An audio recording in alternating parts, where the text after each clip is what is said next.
سلام بچه، من امیر هستم و خیلی خوش آمد به این ویدیو.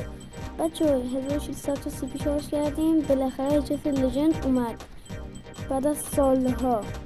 بچه یه باگ من بلد بودم قبلا، حالا شما هم بزنید.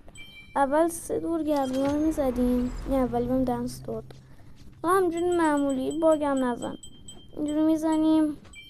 دومی هم کالین کارت چیه میده، بعد سومی میزنیم چاپر میده. ایشالله که بشه، یعنی به خدا بچه بشه، یعنی پشمو میزه. اصل کار اینجاست، بچه 25 بار روی گان و اسکین سویچ میکنیم. خب بعد باز تموم بشه من سویچ کنیم این. حالا روی دنس و اسکین، بعد روی دنس و گان هر چند بار دوست داشتید. بعد میام گردونه بیرون، میریم داخل اینجا فورونه بالاییش، اینجا ورق میزنیم چند بار، یکی دو بار ورق میزنیم، وای میسیم روی HS لژند، بعد گردش میزنیم، ایشالله میده بچه.